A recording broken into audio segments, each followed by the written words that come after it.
Bapak, Ibu, serta anak-anak yang terkasih di dalam nama Tuhan Yesus, kita akan bersama-sama memulai ibadah Patuwen malam ini. Kita persiapkan hati kita masing-masing dengan mengambil saat teduh. Beribadahlah kepada Tuhan dengan gembira, datanglah ke hadirat-Nya dengan penuh sukacita. Kita bersama-sama memuji Tuhan dari Kidung Jemaat nomor 19.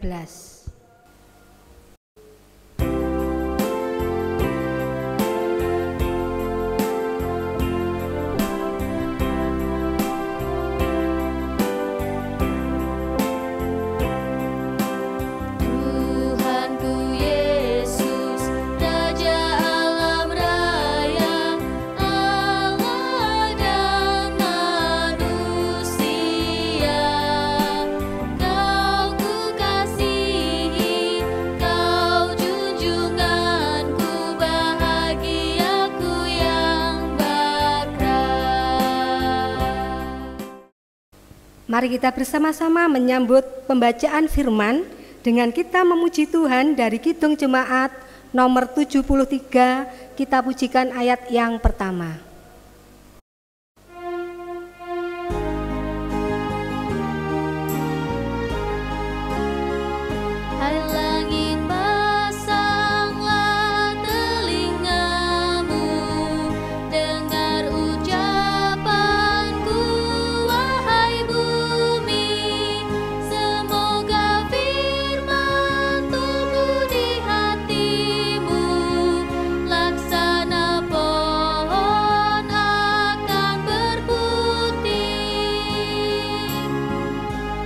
Baiklah, kita akan masuk di dalam pelayanan firman Tuhan yang akan dibawakan oleh Bapak Pendeta.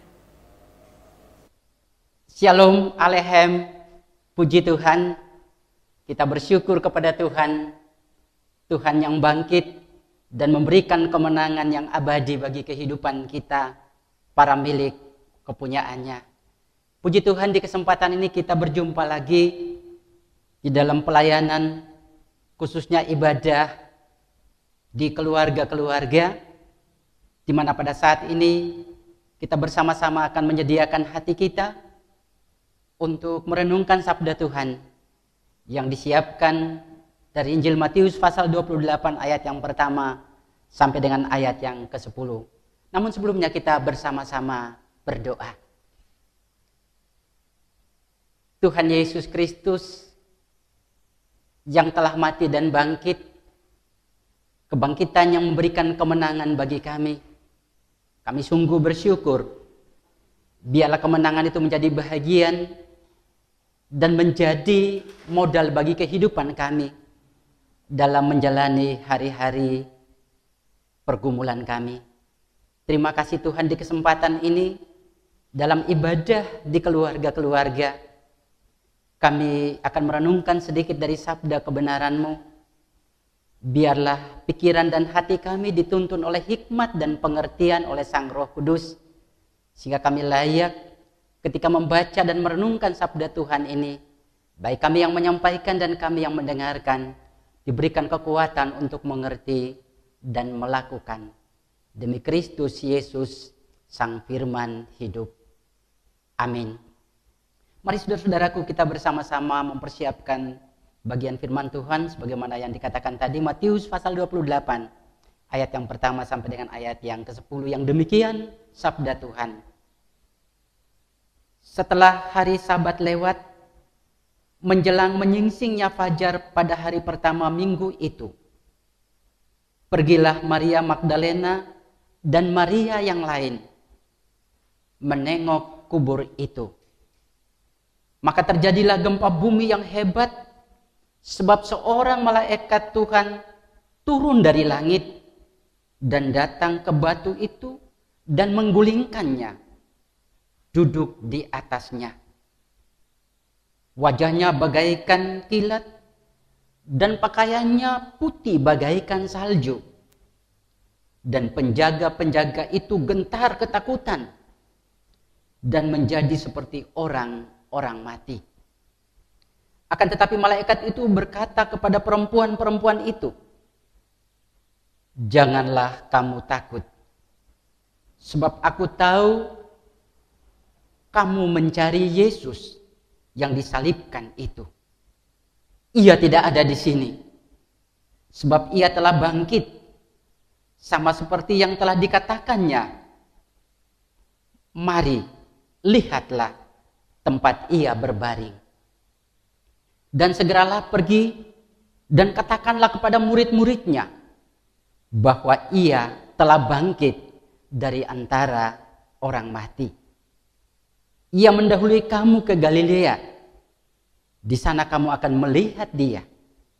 Sesungguhnya aku telah mengatakannya kepadamu. Mereka segera pergi dari kubur itu dengan takut dan dengan sukacita yang besar, dan berlari cepat-cepat untuk memberitahukannya kepada murid-murid Yesus. Tiba-tiba Yesus berjumpa dengan mereka dan berkata, "Salam bagimu." Mereka mendekatinya dan memeluk kakinya serta menyembahnya. Maka kata Yesus kepada mereka, "Jangan takut. Pergi dan katakanlah kepada saudara-saudaraku supaya mereka pergi ke Galilea, dan di sanalah mereka akan melihat aku." Sungguh kita yang berbahagia adalah kita yang mendengar, merenungkan, dan melakukan sabda Tuhan ini di kehidupan kita setiap saat. Amin. Jumpa dengan Yesus yang bangkit. Kekasih Tuhan, mari bersama-sama kita merenungkan sabda Tuhan dengan tema ini didasarkan kepada ayat emas kita, yaitu ayat yang ke-6 dari Matius pasal 28. Ia tidak ada di sini, sebab ia telah bangkit, sama seperti yang telah dikatakannya. Bapak, Ibu, saudara-saudara yang dikasihi Tuhan, tujuan Maria Magdalena dan Maria lainnya datang ke kuburan Yesus, hanya ada satu yang mereka ingin lakukan, adalah merempahi jenazah Tuhan Yesus. Saudara-saudaraku, tentunya kita membayangkan mereka datang dengan kesedihan yang sangat dalam. Mereka ingin menumpah ruahkan kerinduan mereka. Mereka ingin mewujudkan kasih dan cinta mereka dengan cara merempahi atau meminyahi jenazah Yesus. Tetapi alangkah terkejutnya mereka, karena mereka berjumpa dengan sebuah realitas yang sama sekali berbeda dengan apa yang ada di benak mereka, apa yang mereka bayangkan. Apa yang terjadi, saudara-saudaraku? Mereka datang dan berjumpa dengan seorang malaikat Tuhan. Mereka berjumpa dengan kubur yang kosong. Mereka melihat prajurit-prajurit yang perkasa, prajurit Romawi yang dengan gagahnya ketakutan seperti orang mati. Mereka berjumpa dengan kenyataan yang sama sekali berbeda dari apa yang mereka pikirkan sebelumnya. Belum lagi mereka berjumpa dengan sang guru yang mengatakan, "Cairete, salam bagimu." Sebuah salam yang sungguh meneteramkan hati mereka yang kacau balau saat itu. Sebuah salam yang kemudian menguatkan dan meneguhkan mereka. Saudara-saudara kekasih Tuhan, kalau kita sejenak mencermati lebih dalam lagi realitas apa yang sedang terjadi dengan para murid, maka baiklah kita kembali kepada ayat emas tadi. Dikatakan bahwa ia tidak ada di sini, sebab ia sudah bangkit. Saudara-saudara, dari ungkapan ini ada dua realitas atau dua model percaya yang terkandung di dalam ungkapan ini. Yang pertama, Bapak Ibu, perempuan-perempuan tadi datang dengan benak mereka. Mereka ingin berjumpa dengan Tuhan Yesus yang terbatas. Tuhan yang belum bangkit. Ada di dalam benak mereka, mereka akan datang berjumpa dengan Tuhan yang mati. Di dalam benak mereka, mereka akan datang berjumpa dengan pribadi yang pernah mengajarkan jalan-jalan Allah dengan penuh hikmat. Mereka juga ingin datang berjumpa dengan pribadi yang pernah melakukan tanda-tanda, keajaiban, mujizat-mujizat yang hebat dan menakjubkan. Mereka juga datang berjumpa dengan pribadi yang karismatik, guru yang hebat. Tetapi sayang, dia tidak mampu menepis hukuman kematian yang ditimpahkan kepadanya. Itulah cara pikir Yesus yang ada di pikiran perempuan-perempuan itu adalah Yesus yang mati, realitas yang lama. Itu catatan yang pertama. Catatan yang kedua, mereka datang dan betapa terkejut berjumpa dengan sebuah realitas yang baru. Bahwa Tuhan bukan Tuhan yang mati, tetapi Tuhan yang sudah bangkit. Mau dikatakan bahwa berhentilah berpikir bahwa Tuhan yang dipercaya adalah Tuhan yang mati.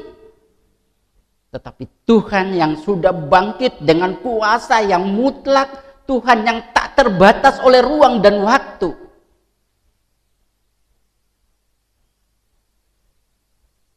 Pikiran Tuhan yang ada di dalam pikiran mereka itu harus dihentikan. Bukalah terhadap sebuah realitas yang baru, bahwa Tuhan yang mereka saat ini ingin jumpai adalah Tuhan yang dahsyat. Di mana letak kedahsyatannya? Lihat saja di dalam cerita tadi, malaikat yang turun dari sorga, terjadi gempa bumi, wajah malaikat itu bagaikan kilat, pakaiannya putih seperti salju. Kemudian pemandangan tentara-tentara Romawi yang perkasa, tapi kemudian mereka terlihat seperti orang-orang yang penuh ketakutan, sama seperti orang mati. Kemudian yang dahsyat lagi, Tuhan datang menyapa mereka. Salam bagimu. Pergi dan katakan kepada saudara-saudaraku. Sebuah ungkapan yang meneguhkan iman dan percaya mereka. Sebuah ungkapan yang menghibur. Sebuah ungkapan yang memberikan sukacita yang hebat atas mereka. Para kekasih Tuhan, pertanyaannya sekarang bagi kita. Kalau para murid atau katakanlah perempuan-perempuan itu sebelum mereka pergi dan memberitahukan tentang kebangkitan Yesus, mereka berjumpa dengan malaikat, mereka berjumpa dengan Tuhan Yesus yang bangkit, itu menjadi sebuah kekuatan dan dasar yang kokoh untuk mereka memberitakan firman Tuhan, memberitakan tentang kebangkitannya. Bagi kita sekarang, kira-kira apa yang menjadi dasar bagi kita untuk menyampaikan berita sukacita itu? Kekasih Tuhan, dasar utama kita tentunya Alkitab. Dalam Perjanjian Baru, Injil-Injil maupun kitab-kitab yang mengisahkan tentang kesaksian Yesus yang bangkit, kita bisa menemukan bagaimana murid-murid dengan kokoh, dengan gagah perkasa menyampaikan berita sukacita tentang kebangkitan Yesus. Mereka bersaksi tentang Yesus di Yerusalem sampai ke ujung bumi. Dalam perjalanan sejarah gereja, kita dapat menyaksikan bagaimana orang-orang yang merelakan diri, Mereka siap untuk mati demi untuk mempertahankan berita kemenangan tentang kebangkitan Tuhan Yesus Kristus. Dari waktu ke waktu, orang-orang ingin menyerahkan hidupnya bagi Yesus dan apapun resiko yang terjadi. Apakah itu sudah cukup? Mestinya sudah cukup menjadi alasan bagi kita untuk menyampaikan berita sukacita tentang kebangkitan Kristus. Tetapi saudara-saudaraku, nampaknya ada semacam kecenderungan yang hampir sama dengan para murid-murid pada saat itu. Ada dua. Hal yang pertama yang mau dikatakan adalah para murid-murid atau perempuan-perempuan yang saat datang berjumpa dengan Yesus, mereka sudah punya pikiran. Sudah punya pikiran sendiri tentang pribadi Yesus. Mereka berpikir Yesus itu sebatas yang mereka mengerti. Punya kecenderungan juga bahwa Yesus adalah Yesus yang terbatas. Kalau kita pada saat ini, seperti saya katakan tadi, kita sudah punya modal untuk memberitakan Yesus. Tapi kelihatannya modal itu belum cukup. Sama seperti para murid, catatan yang kedua, para murid akhirnya berjumpa dengan Tuhan yang bangkit. Perjumpaan dengan Tuhan yang bangkit, itulah yang menjadi kekuatan yang sangat besar. Kekuatan yang sangat meneguhkan mereka untuk mereka memberitakan Yesus yang bangkit. Banyak dalam perjalanan sejarah gereja orang-orang yang berjumpa dengan Yesus dalam pengalaman-pengalaman kehidupannya yang kemudian membuat mereka menjadi pribadi-pribadi yang punya keberanian yang sangat besar untuk bisa terus menyatakan kebenaran tentang kebangkitan Kristus kepada orang lain. Kita pun juga harus berjumpa dengan Kristus yang bangkit. Pertanyaannya, bagaimana cara berjumpa dengan Kristus yang bangkit? Tentunya berjumpa dengan Kristus melalui pengalaman-pengalaman kehidupan kita. Dalam peristiwa-peristiwa atau sejarah momen-momen dalam kehidupan kita. Kadang Kristus hadir di sana untuk menyatakan kepada kita bahwa Dia telah bangkit. Ketika kita berjumpa dengan Yesus dalam pengalaman kehidupan kita, maka percayalah bahwa Dia adalah Yesus yang bangkit dan berkuasa untuk melindungi dan memelihara kehidupan kita. Berkuasa untuk menentukan arah dan masa depan daripada kehidupan setiap kita. Berjalanlah bersama dengan Yesus yang bangkit. Bukan Yesus yang ada di dalam pikiran kita, bukan semata Yesus yang diberitakan oleh orang-orang lain, tapi Yesus yang kita jumpai dalam pengalaman kehidupan kita. Ketika kita berjumpa dengan Yesus dan bangkit, kita menyerahkan perjalanan kehidupan kita untuk dituntun oleh Yesus yang mati dan bangkit. Maka ada dua hal yang terjadi dalam kehidupan kita. Ketika kita menghadapi tantangan yang berat, ketika kita dihadapkan dengan kesukaran-kesukaran kehidupan, ketika kita dihadapkan dengan gelombang-gelombang tantangan, maka Tuhan Yesus melakukan dua hal bagi kita. Yang pertama, Dia akan menghentikan gelombang tantangan itu dan membiarkan kita tetap percaya kepadanya. Tetapi juga kemungkinan kedua yang Dia lakukan, Dia membiarkan gelombang-gelombang tantangan itu terus berkecamuk, tapi Dia menenangkan hati kita untuk siap menjalani dan memenangkannya. Kita tidak punya hak untuk memilih yang mana yang Yesus lakukan bagi kita. Biarkanlah Tuhan Yesus melakukan, karena ketika Dia memilih salah satu bagi kita, maka Dia sudah memperhitungkan bahwa itu yang terbaik bagi kita. Karena itu Kita membiarkan hidup kita dituntun oleh Yesus yang bangkit, supaya kehidupan kita selalu menjadi kehidupan yang penuh dengan kemenangan demi kemenangan. Tuhan Yesus memberkati. Shalom. Kita respon renungan firman Tuhan pada malam hari ini dengan kita memuji kemuliaan nama Tuhan dari Kidung Jemaat nomor 194. Kita pujikan ayat yang pertama.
Bapak, Ibu, serta anak-anak sekalian, kita bersama-sama menaikkan doa syafaat. Mari kita berdoa. Kembali kami datang di hadapan-Mu ya Tuhan. Sungguh kami mengucap syukur atas penyertaan Tuhan di dalam kami membangun ibadah Patuwen pada malam hari ini. Kami mohon ya Tuhan, kuat kuasa Roh Kudus-Mu memampukan kami untuk kami bisa mentaati setiap firman Tuhan. Terlebih-lebih Tuhan, mampukan kepada kami untuk melakukannya dalam kehidupan kami sehari-hari. Bapa di surga, pada saat ini kami berdoa untuk keluarga demi keluarga yang ada di Pasamuan Gereja Kristen Jemaat GKJW Pare. Tuhan Yesus, Engkau bentengi kami semua dengan kasih-Mu di tengah permasalahan yang kami hadapi pada saat ini ya Tuhan. Kiranya Tuhan memberkati kami dengan kesehatan.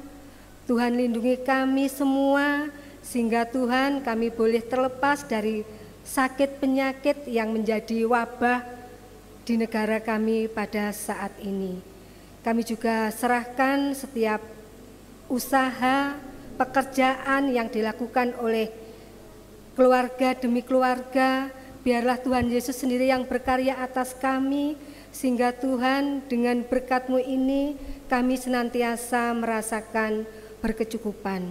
Tuhan Yesus, kami berdoa untuk bangsa dan negara kami yang pada saat ini tengah menghadapi berbagai macam permasalahan sebagai akibat dari pandemi Corona-19.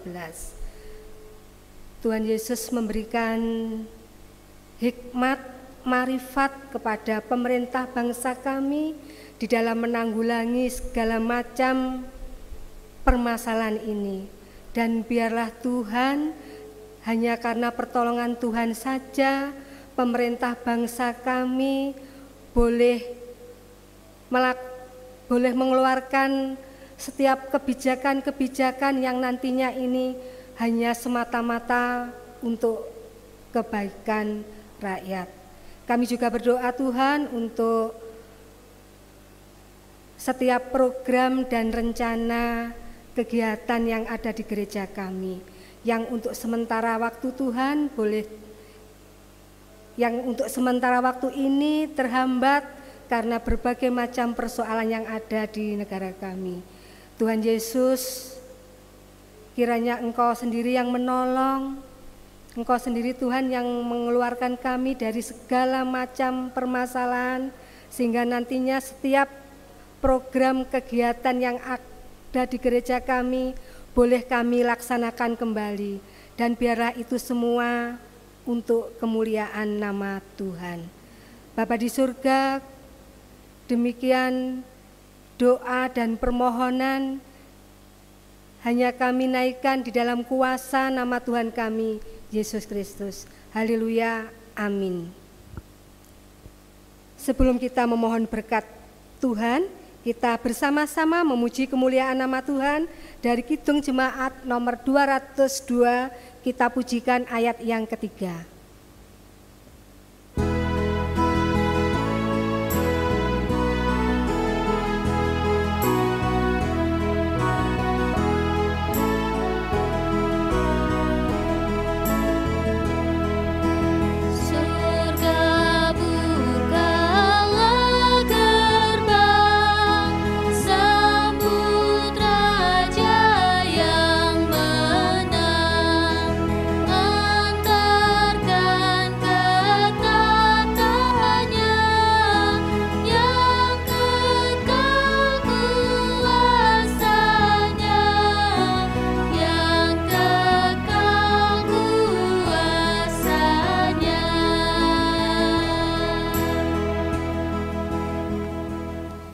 Mari kita memohon berkat kepada Tuhan.